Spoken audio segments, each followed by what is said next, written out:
The blizzard came down so hard that Beatrice Palmer could barely see the lead horse's ears, but she kept moving through the drifts anyway, because stopping meant freezing to death. The wind howled across the Montana territory with a ferocity that seemed intent on erasing all evidence of human ambition from the landscape. Her father's ranch lay somewhere behind her, buried in white, and ahead was Sierra City, though the February storm of 1884 made it feel as distant as the moon. She had left at dawn with 12 horses, all prime stock her father intended to sell to the mining operations that had sprung up around Sierra City like mushrooms after rain. The weather had seemed manageable then, merely threatening, but winter in Montana waited for no one's convenience. Now the snow reached past her knees in places, and the horses struggled with every step, their breath forming clouds that disappeared instantly into the maelstrom. Beatrice was 22 years old and had been handling horses since, before she could properly walk. Her mother had died when she was young, leaving her to be raised by her father and the ranch hands, men who treated her sometimes like a daughter and sometimes like another hand, which suited her fine. She knew horses better than most men twice her age, could read weather in the sky, and had learned early that crying accomplished nothing when the work still needed doing.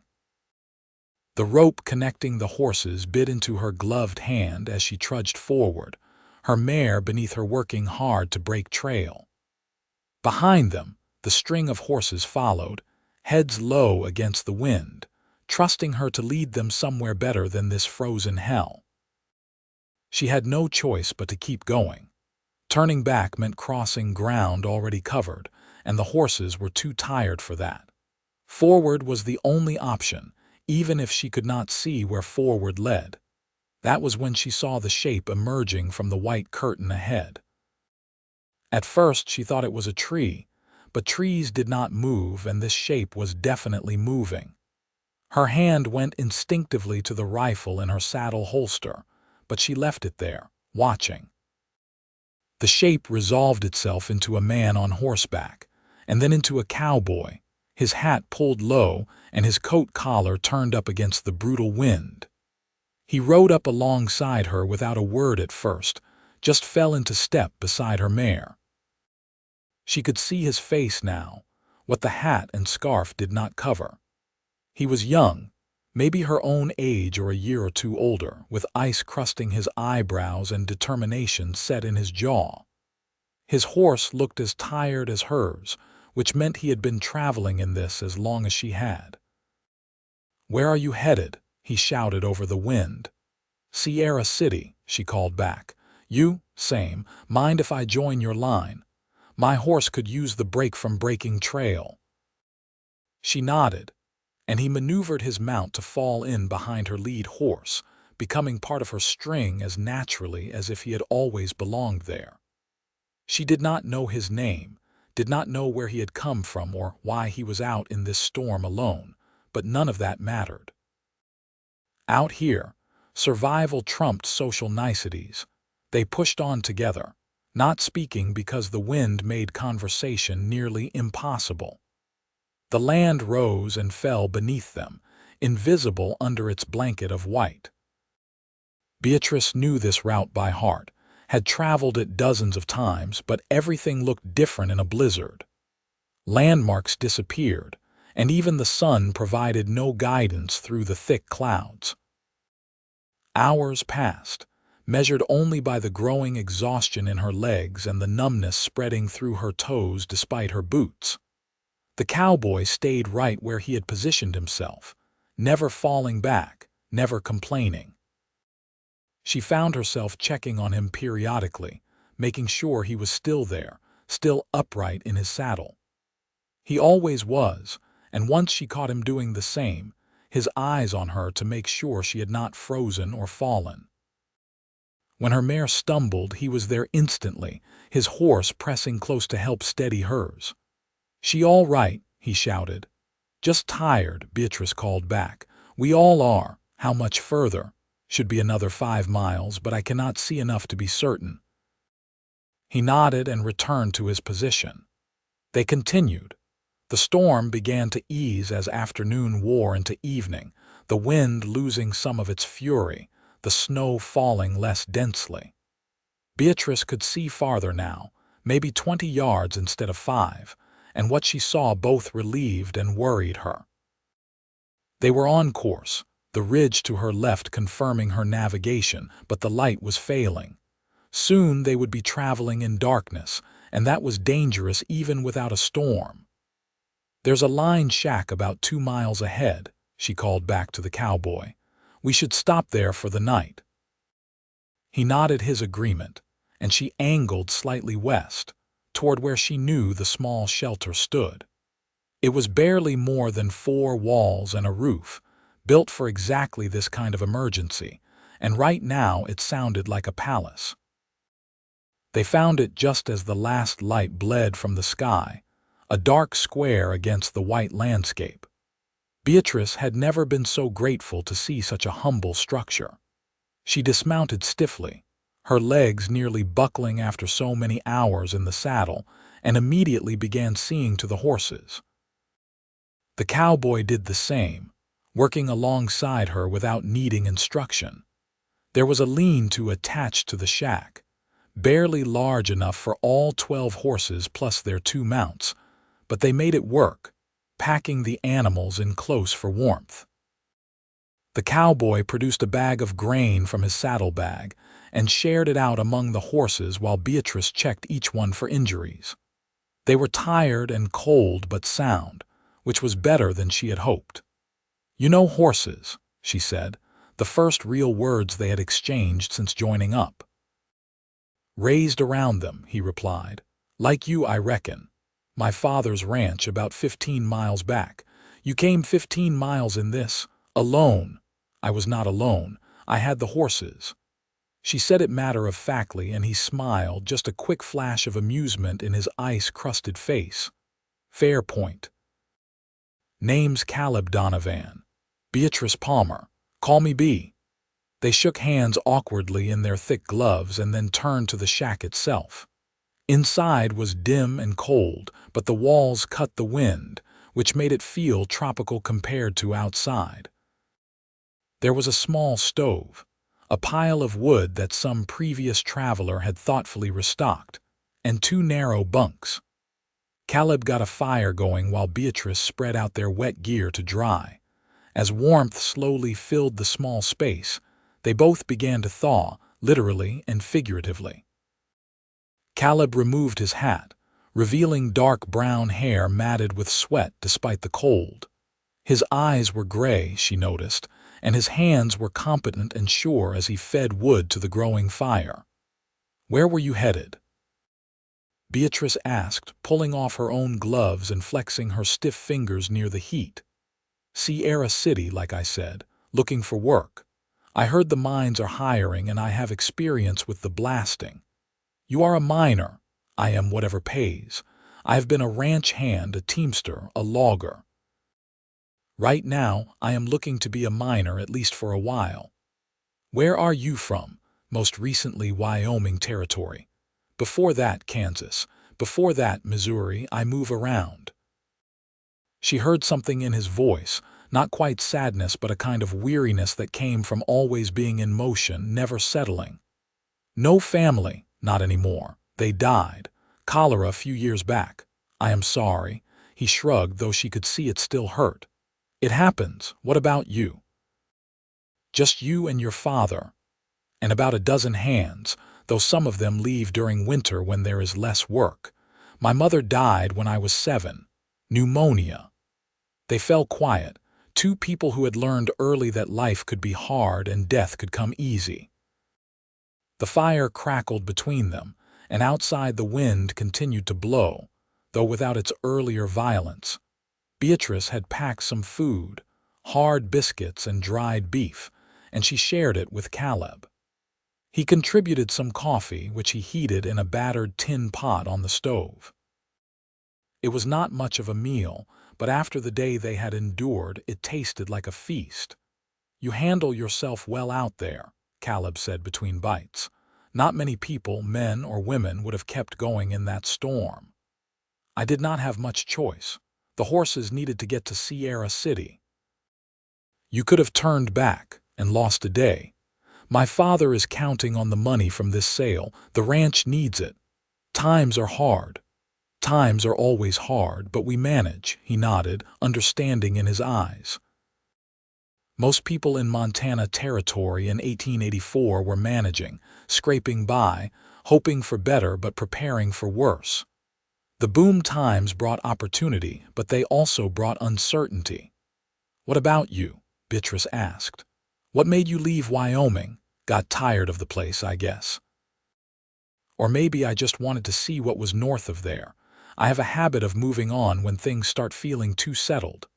"That sounds lonely." "It is," he admitted, "but it is also simple.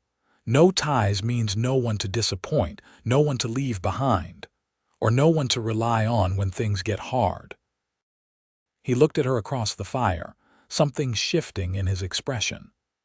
"I suppose that is true too. Today, though, I was grateful to find someone to rely on, even if it was just by joining your string of horses." Beatrice felt warmth that had nothing to do with the fire spread through her chest. There was something about Caleb, something solid despite his admission of never settling down. He had stayed by her side through the worst of the storm, had worked alongside her with the horses without complaint, had shared what little he had without being asked. These were not small things. They talked late into the night, the conversation flowing easier as the cold receded, and exhaustion made them both honest. Caleb told her about growing up in Missouri, about learning to ride before he learned to read, about the farm his parents had worked until sickness took them. Beatrice told him about her father, about the ranch, about the horses she loved and the land that was beautiful even when it was trying to kill you. When sleep finally claimed them, each in their separate bunks, Beatrice lay awake a few minutes longer, listening to the wind and the fire and Caleb's steady breathing. She had not expected this when she set out that morning. Had not expected the storm, and certainly had not expected the cowboy who had joined her line, and somehow made the whole ordeal more bearable. Morning came with clear skies and brutal cold, the kind of cold that made the inside of your nose freeze when you breathed. They rose early, fed the horses what little grain remained, and prepared to continue to Sierra City. The horses looked better after a night of rest, and so did Caleb, though Beatrice suspected she looked as tired as she felt. They made good time on the packed snow, reaching Sierra City by mid-morning. The town sprawled along a frozen creek, built in a hurry and looking it, all rough lumber and ambitious plans. Smoke rose from dozens of chimneys, and the sound of hammers and saws filled the air even in February. The mines were booming, which meant the town was booming, which meant opportunity for anyone willing to work. Beatrice led her string directly to the livery where she had arranged to meet her buyer. Tom Henderson was waiting, a grizzled man with more beard than face, and he looked over the horses with an expert eye while Caleb stayed back, giving her space to conduct her business. "Fine stock, as always," Henderson said, running his hand down the lead mare's leg. "Your father breeds good horses. He will be pleased to hear you say so." They negotiated briefly, more out of habit than any real disagreement, and settled on a price that was fair to both. Henderson counted out gold coins that Beatrice tucked carefully into the pouch at her belt. And just like that, her business in Sierra City was complete. She turned to find Caleb had already stabled his horse and was standing near the livery entrance, clearly waiting for her but trying not to intrude. She walked over, suddenly aware that this was where they would part ways. He had his work to find, and she had the long ride back to the ranch. "I suppose this is goodbye," she said, and hated how the words sounded. I suppose it is, he agreed, but he did not move, did not tip his hat and walk away. Thank you for yesterday, for joining the line, for helping with the horses. I'm not sure I would have made it without you there. You would have, he said. You are tougher than that storm, B. Palmer. She smiled at that. Maybe, but I am glad I did not have to find out. They stood there, two people on a snowy street in a mining town, neither quite willing to turn away. Around them, Sierra City went about its business, oblivious to the small drama playing out by the livery. Would you like to get some real food? Caleb asked suddenly. Before you head back, there is a place down the street that looks decent and I have a little money. I would like to buy you breakfast if you will let me. Beatrice knew she should decline, should get started on the return journey while the weather held, but she found herself nodding instead, found herself wanting to extend this just a little longer. I would like that. The restaurant was called the Sierra House, and it was indeed decent, with real tablecloths and coffee that had not been boiled into tar. They ordered eggs and bacon and fresh bread, luxuries after yesterday's trail rations, and ate slowly, neither in a hurry despite the passing time. What will you do now? Beatrice asked. Go find the mine office, see about that work I mentioned. And if they are not hiring, then I will find something else. I always do. He paused, pushing eggs around his plate. What about you? Straight back to the ranch. That is the plan. Though my father will not expect me for another day or two, given the storm, I could stay in town tonight if I wanted. Do you want to? It was a simple question with complicated implications, and they both knew it. Beatrice set down her fork and looked at Caleb, really looked at him. In the daylight, without the storm raging around them, she could see him more clearly. He had a good face, honest and open, with smile lines around his eyes despite whatever hardships he had endured. His hands, scarred from work, were gentle when he lifted his coffee cup. And his eyes, when they met hers, held something she had not seen in a long time, something that made her breath catch just slightly. I might, she said carefully, if I had a reason to. Caleb smiled, and it transformed his whole face. How about this for a reason? I would like to spend more time with you, B. I would like to hear more of your stories and tell you more of mine. I would like to not say goodbye just yet. Her heart was beating faster now, and she was grateful for the table between them hiding her nervous hands. That is a good reason. They spent the day together, and it felt like the most natural thing in the world. Caleb did go to the mine office and they were hiring, so he signed on to start work the following week. Then he showed Beatrice around Sierra City, though she had been there before and probably knew it better than he did. It did not matter. They walked and talked, stopping in shops and watching the town work. And all the while Beatrice felt something growing between them, something that had started in a blizzard and was now taking root in her heart. That evening, Caleb bought her dinner, spending money he probably could not afford to spend, and Beatrice let him because she understood what it meant. This was courting, old-fashioned and proper despite the rough surroundings, and she wanted it as much as he did. I have been thinking, Caleb said as they finished their meal, about what you said yesterday about moving around being lonely. You were right, it is. I have spent the last few years convincing myself that I preferred it that way, that staying in one place would just mean more pain when I eventually had to leave. But yesterday, in that storm, and today with you, I realized something. What is that? That maybe I have been running from the wrong thing.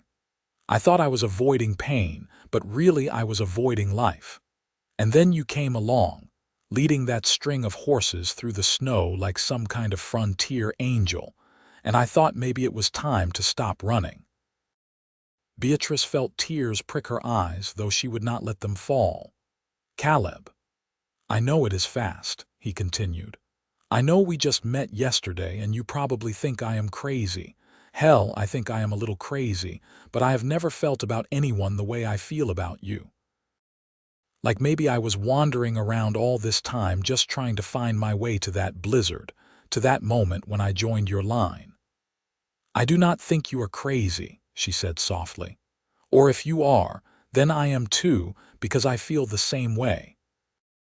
He reached across the table and took her hand, and the touch sent electricity through her despite the calluses and scars they both bore from years of hard work. Then let me court you properly, B. Let me ride out to your ranch when I have time off and sit on your porch with your father and prove I am worth your time. Let me do this right. Yes, she said, and the word was as easy as breathing. Yes, I would like that very much. They kissed that night for the first time, standing outside the small hotel where Beatrice had taken a room.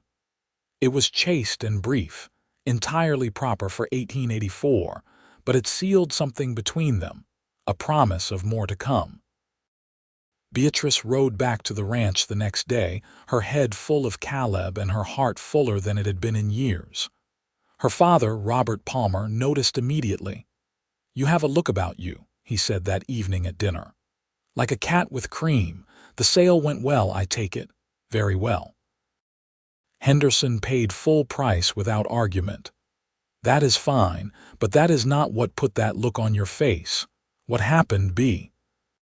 So she told him about the storm and the cowboy who had joined her string, about the night in the line shack and the day in Sierra City, about Caleb's intention to court her properly.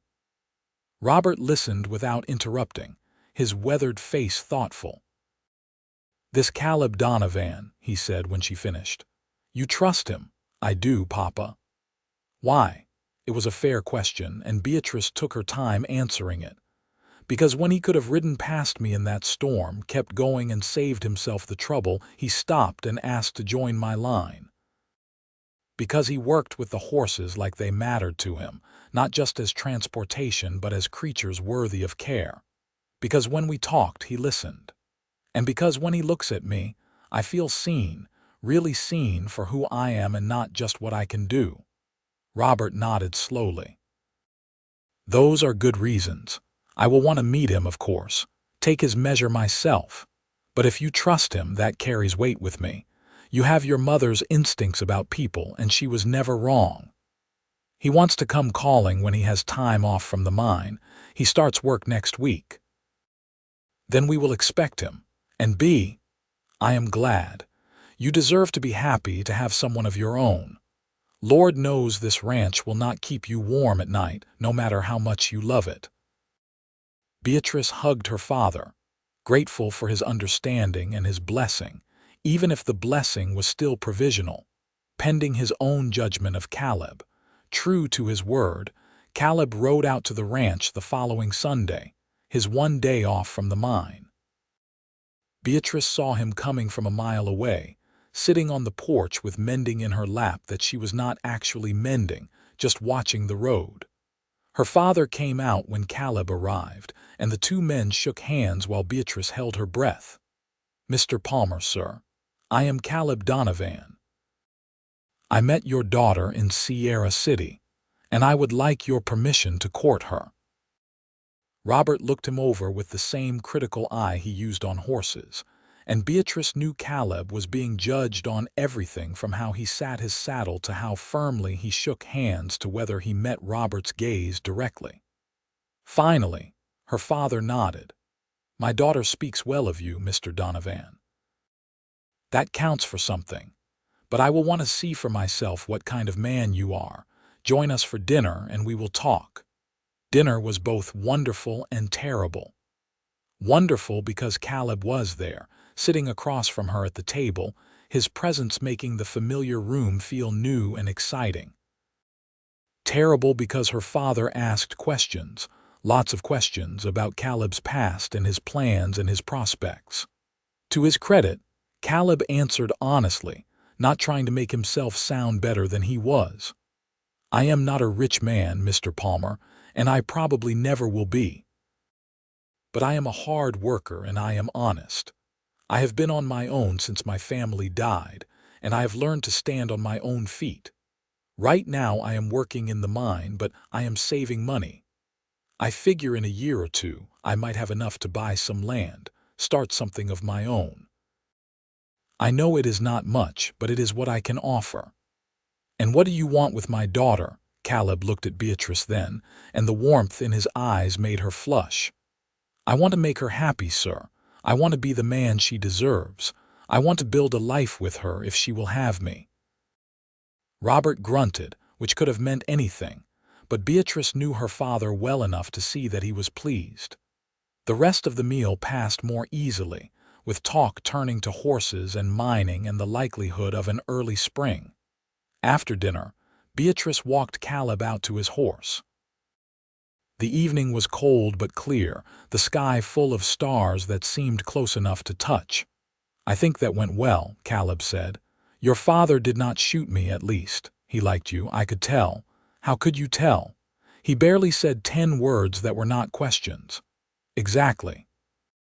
If he did not like you, he would have said even less, and then suggested you head back to town before it got too late.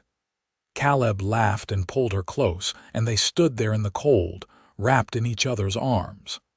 I missed you this week, he said. Which is crazy because we barely know each other, but I missed you anyway. I missed you too. Will you come back next Sunday, if I am invited?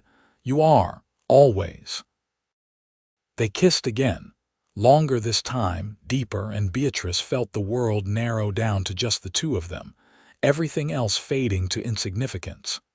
When they finally broke apart, both breathing hard, Caleb pressed his forehead to hers. I am falling in love with you, B. Palmer. Good, she whispered, because I am falling in love with you too. The winter passed in a series of Sundays, each one precious, each one bringing Caleb out to the ranch to spend a few hours with Beatrice before he had to ride back for another week in the mines. They talked about everything and nothing, learning each other in the way of people who are building something that will last. Beatrice learned that Caleb sang when he was happy, that he had a fear of heights he never admitted to anyone, that his favorite food was apple pie and his least favorite was turnips. Caleb learned that Beatrice talked to the horses when she thought no one was listening, that she had wanted to see the ocean her whole life, that she slept with her mother's Bible under her pillow. They learned each other's bodies too, in the innocent ways permitted by the time and place. The feel of Caleb's hand in hers, calloused and strong. The way Beatrice fit against his chest when he held her. The taste of his lips, the warmth of his breath, the way his voice dropped when he said her name. Spring came late to Montana territory that year, winter reluctant to release its grip, but when it finally arrived, it came with a rush. The snow melted, the creek rose, and the world turned green almost overnight. Caleb was working long hours at the mine, saving money for the future he and Beatrice were planning together. They had not spoken of marriage in so many words, but it hung between them, understood and desired. One Sunday in May, Caleb arrived at the ranch with something in his saddlebag that made him nervous. Beatrice could see it in the way he kept touching the bag, checking it, making sure whatever was inside had not somehow disappeared. They took a walk after dinner, as had become their habit, following the creek up into the hills. When they were out of sight of the ranch house, Caleb stopped and turned to face her. "B, I have something I want to ask you." Her heart started pounding because she knew what was coming, and she wanted it more than she had ever wanted anything.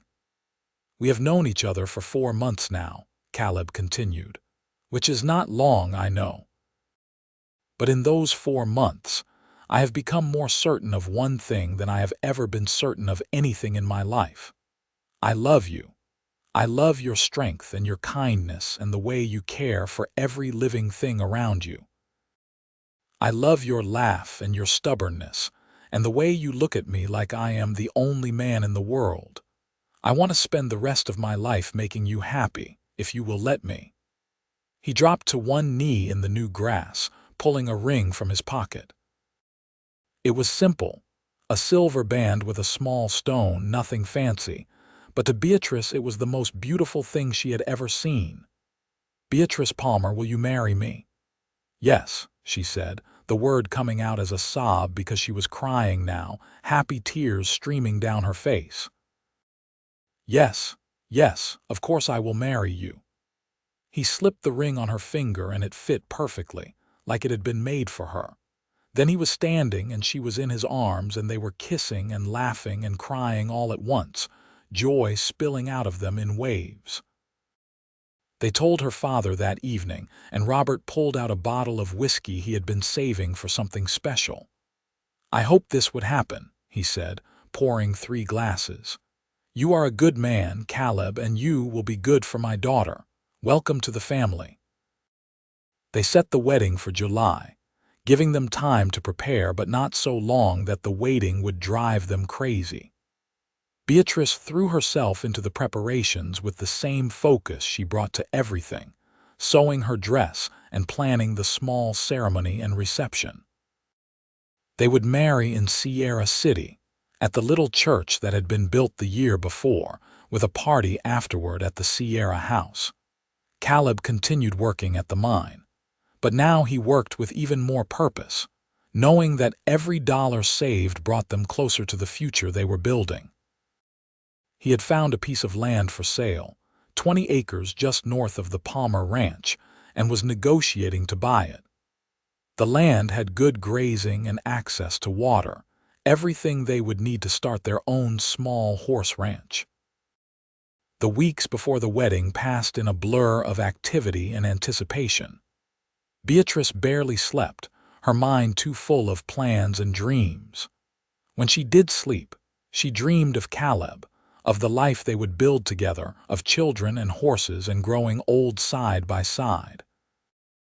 The wedding day arrived clear and warm, perfect summer weather in Montana territory. Beatrice wore a dress of white cotton that she had sewn herself, simple but beautiful, and carried wildflowers that Caleb had picked that morning.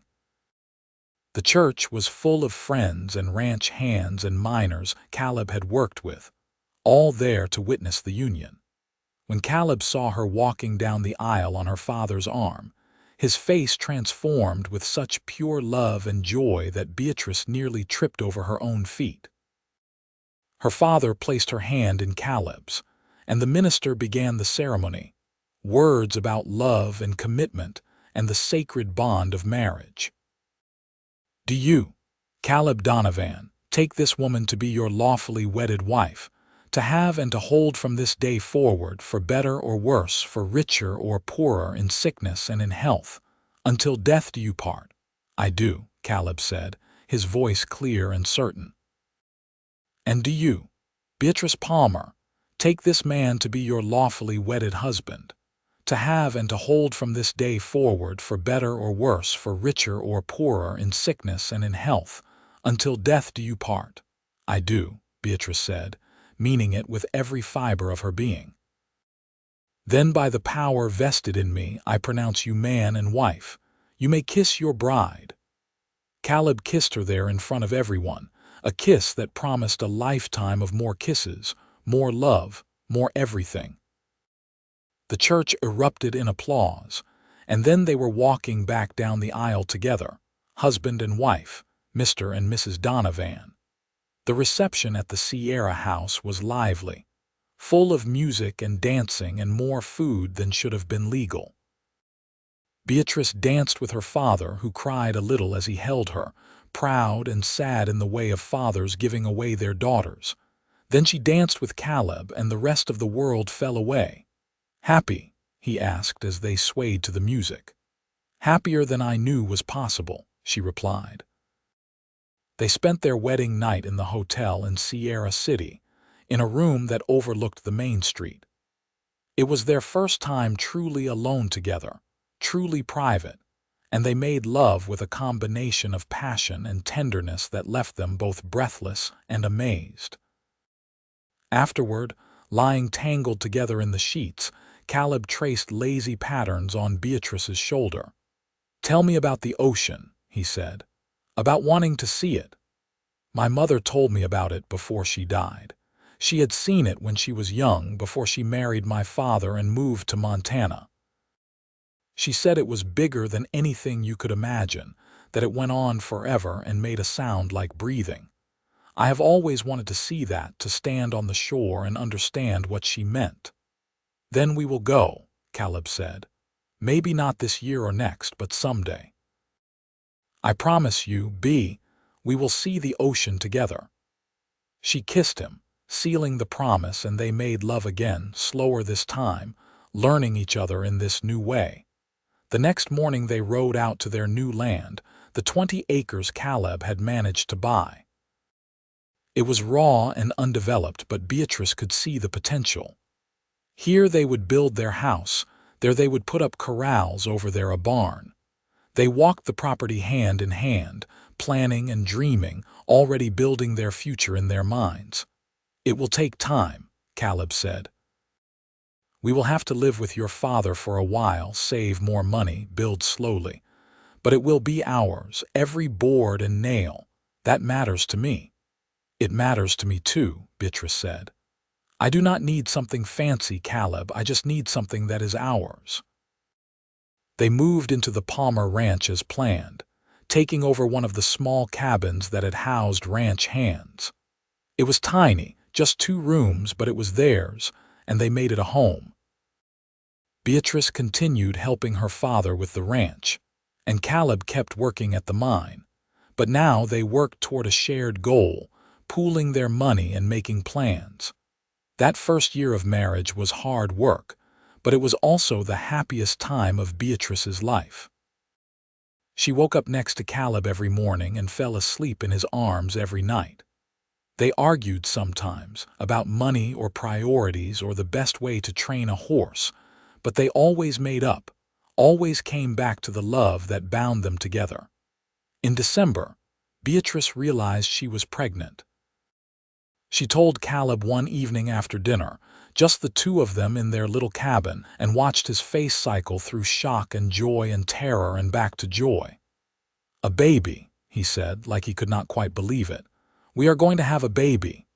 In the spring, I think. Maybe April or May." He pulled her close, his hand going to her still flat belly. "I am going to be a father. I am going to have a family again." The emotion in his voice made Beatrice cry, and they held each other, crying and laughing, overwhelmed by the magnitude of what was coming. The pregnancy was relatively easy, though Beatrice kept working almost until the end, unable to sit idle even when her father and Caleb both scolded her for it.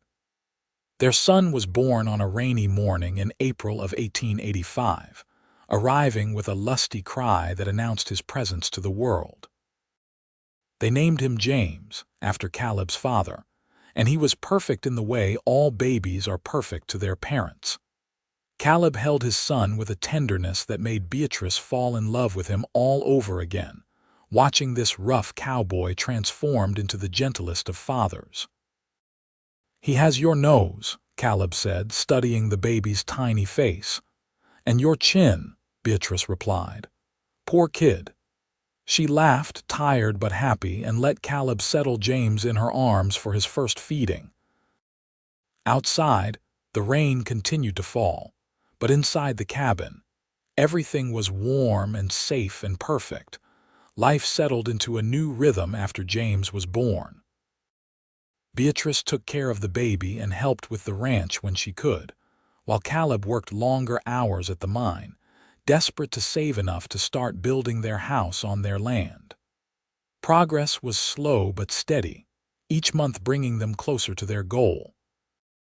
When James was 6 months old, Caleb came home one evening with news.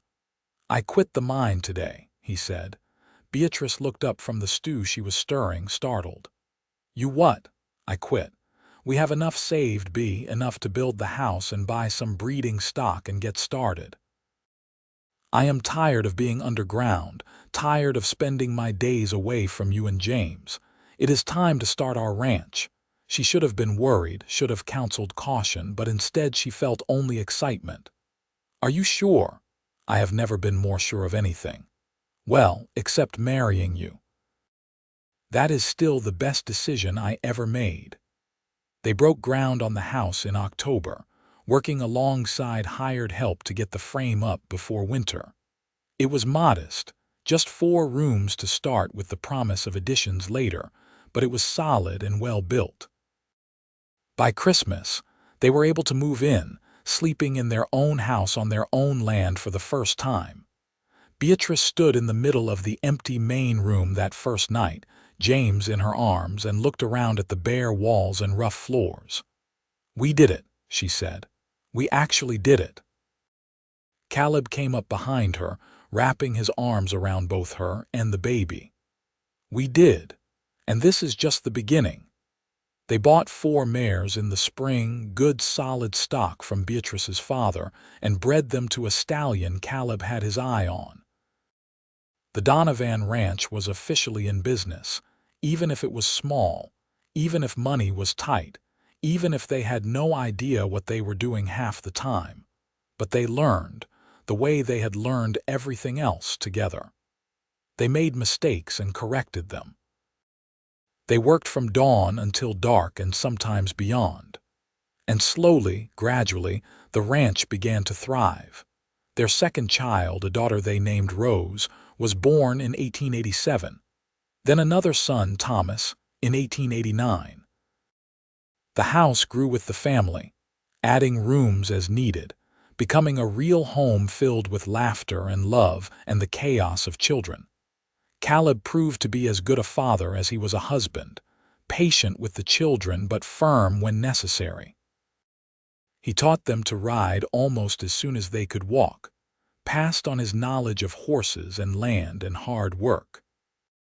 Beatrice taught them their letters and numbers, made sure they knew the value of kindness and honesty, told them stories about their grandmother Palmer who had died before they were born. The ranch continued to grow too. The Donovan horses became known for their quality and temperament, and buyers started seeking them out specifically. It was never going to make them rich, but it made them comfortable, which was more than enough. Beatrice's father passed away in 1893, leaving the Palmer ranch to Beatrice. She and Caleb combined the 2 properties, creating a single larger ranch that they worked together. It was bittersweet, gaining the land but losing her father, and Beatrice grieved hard. But Caleb was there, holding her through the worst of it, and eventually the pain dulled to an ache she could live with. The years passed, marked by the changing seasons and the milestones of their children's lives. James grew tall and serious, a natural horseman like his mother. Rose was wild and fearless, always climbing something or racing something, giving her parents constant heart attacks. Thomas was the quiet one, more interested in books than horses, though he did his share of the work without complaint. In 1895, when James was 10 and Rose was 8 and Thomas was 6, Caleb came to Beatrice with a proposal. "I have been saving," he said. "Not telling you because I wanted it to be a surprise, but I think we have enough now." "Enough for what?" "For a trip to California, to see the ocean." Beatrice stared at him, unable to speak for a moment. He had remembered all these years later, he had remembered her dream. "Caleb, I promised you, back on our wedding night, I promised we would see the ocean together, and I think it is time we did." They left the ranch in the care of their most trusted hands and took the train west, all 5 of them, a grand adventure that had the children buzzing with excitement. The journey took days, crossing landscapes that changed from plains to mountains to fertile valleys, and finally to the coast. The first time Beatrice saw the Pacific Ocean, she cried.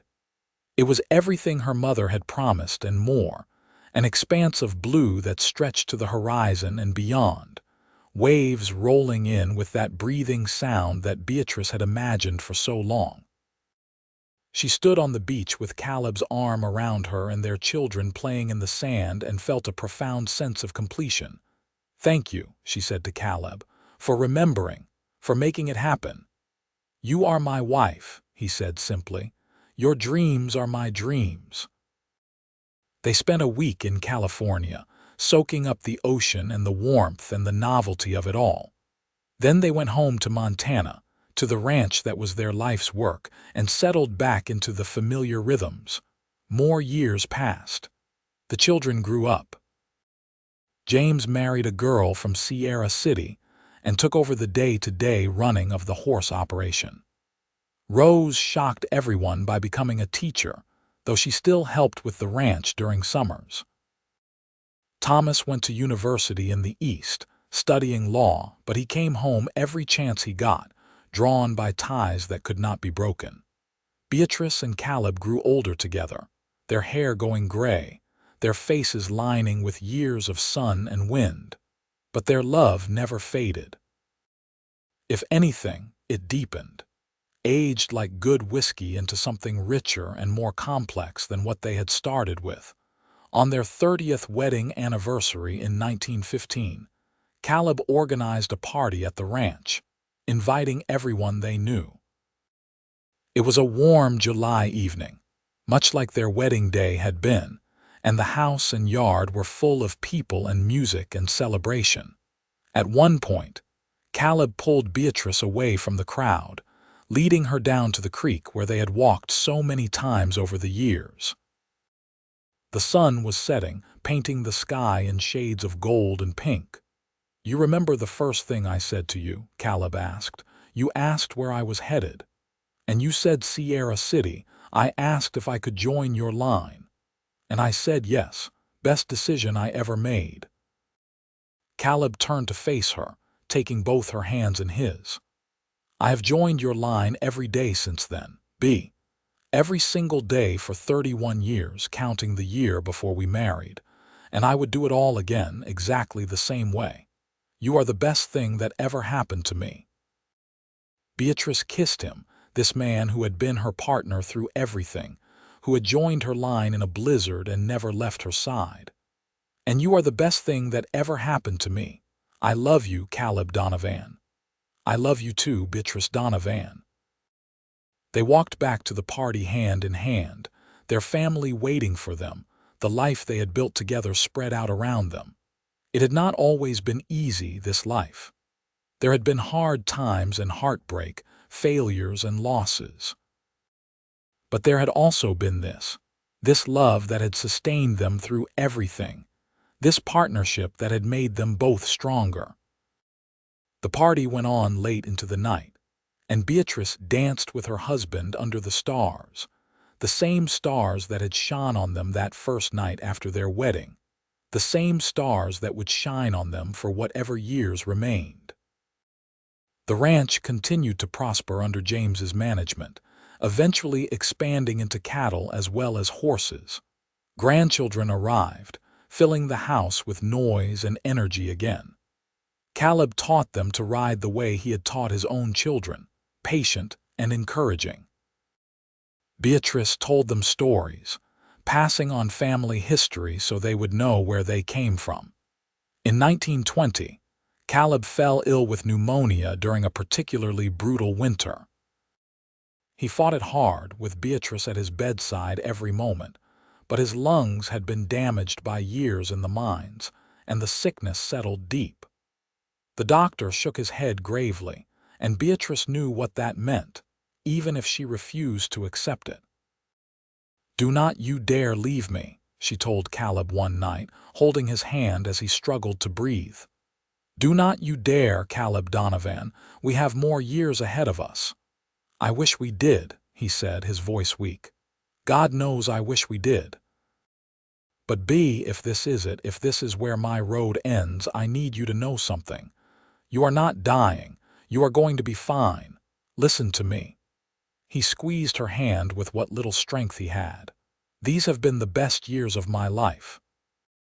Every single one of them, from that day I joined your line in the snow to right now. You made me believe in staying and putting down roots in love. You gave me a family and a home and a purpose. You gave me everything, B. She was crying now, unable to stop the tears. You gave me everything too. You still do, so you cannot leave. I need you. You are the strongest person I know. You will be all right. Not without you, never without you. But despite her protests and her prayers and her refusal to accept the inevitable, Caleb died 3 days later, peacefully in his sleep with Beatrice lying beside him. He was 61 years old, and he had been her husband for 36 of those years. The grief was crushing, worse than anything Beatrice had ever experienced. She had lost her mother and her father, had buried friends and neighbors, but losing Caleb felt like losing half of herself. The world seemed colorless without him, empty of joy. Her children rallied around her, and her grandchildren, all of them trying to fill the hole Caleb had left. It helped some. But Beatrice still found herself going to the places they had loved, the creek and the pastures and the house they had built together, looking for some sense of his presence. One day, about a month after Caleb's death, Beatrice saddled her old mare and rode out to the spot where their land had once been separate from her father's ranch, the place where Caleb had proposed all those years ago. It was winter, the ground covered in snow, and she sat on her horse looking out over the landscape. A movement caught her eye, and she turned to see a string of horses being led across the far pasture by James. They were moving through the snow single file, following the lead mare, and for just a moment Beatrice was transported back to that day in 1884 when she had led her own string through a blizzard. She remembered how Caleb had appeared out of the storm, how he had asked to join her line, how he had stayed by her side through everything that followed. Tears streamed down her face, but they were not entirely sad. There was gratitude there too, and love, and the knowledge that she had been blessed beyond measure. "Thank you," she whispered to the wind, to Caleb's memory, to God, to whoever might be listening. "Thank you for letting me have him, even if it was not forever. Thank you for that day in the snow." Life went on, because it had to. Beatrice continued working the ranch, though more as an advisor now than a laborer. She spent time with her grandchildren, teaching them the same lessons Caleb had taught their parents. She wrote letters to Thomas in the city, visited Rose in Sierra City where she still taught, and worked alongside James to keep the ranch running smoothly. The years softened the grief, though they never erased it. Beatrice learned to live with the ache of Caleb's absence, to find joy again in small things. She took satisfaction in the ranch's continued success, in seeing her children thriving, in watching her grandchildren grow. In 1925, on what would have been their 40th wedding anniversary, Beatrice organized a memorial service for Caleb. The whole family gathered, along with friends and neighbors who had known him. They told stories and shared memories, and Beatrice felt his presence in a way she had not since he died. That evening, alone in the house, Beatrice pulled out the letters Caleb had written her during their courtship, when he had been working in the mines and could not visit as often as he wanted. She read them slowly, savoring his words, his voice coming through across the decades. In one letter, written just before he proposed, he had written, "I used to think I was searching for something, B, a place or a purpose or a reason to settle down, but I was wrong. I was not searching for something. I was searching for someone. I was searching for you, even before I knew you existed, and now that I have found you, I am never letting go." Beatrice held the letter to her chest and cried, missing him with an intensity that had not dulled in 5 years. But she also smiled because he had been right. He had never let go, even in death. He was there in the ranch they had built, in the children they had raised, in the love that still filled her heart. She lived 7 more years, active and engaged until the very end. In 1932, At the age of 70, Beatrice Palmer Donovan died in her sleep, peacefully and without pain.